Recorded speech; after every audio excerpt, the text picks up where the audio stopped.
So Julia, I realized I would not pass the detective's exam because I didn't ask you the most direct and simple question, which is why the mystery genre? Why did you choose that? Well, I always liked the line said by P.D. James on a number of her interviews. The great P.D. James, who we lost in the last year, she wrote these terrific English academic mysteries. And she said that we like reading mysteries because aside from having a certain fascination with crime and human behavior, we like to know that justice will be done. And in a mystery, you get the whole thing. You get the crime, but you get justice. We don't always get that in everyday life. Right. And so tell me about how you introduce the clues so a detective can bring someone to justice.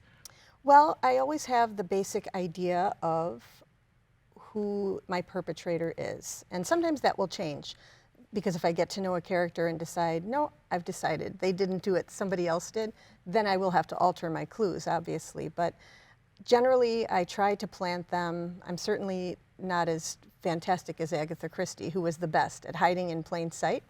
But I do try to plant a clue along with a distraction so that people focus on the distraction, the red herring, and don't necessarily see the clue when it's there.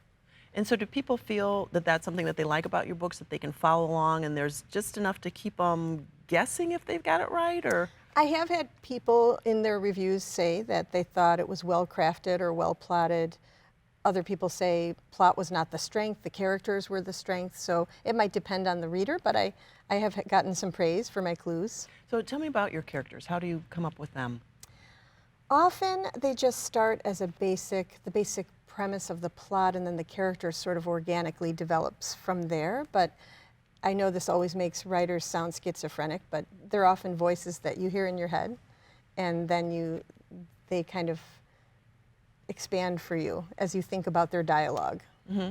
So what I can imagine as you've got all these characters going on in your head, sometimes you get a little stuck. What happens when you get to that point as a writer? What do you do? I do. There are moments of flow which are really amazing, where lots will come out, and then there are times where weeks will go by and I can't think of a word to write. But often I find that you just switch to something else then. I usually have more than one writing project happening at once, so I'll just move to another story and then come back, and usually that will pop it back into place. Julia, we're not going to have too much more time with you, and there's so much more you have to share. I want to give you an opportunity to give us your website so that if people want to know more, they can find you. Sure. Well, my website is www.juliabuckley.com, and it contains blog posts. Some of my favorite mysteries are available on there, links to all of my books, so pretty much anything someone wants to find, a little biography of me and my background. I grew up in the Chicago area, so they can learn all about that. And your #1 top mystery is?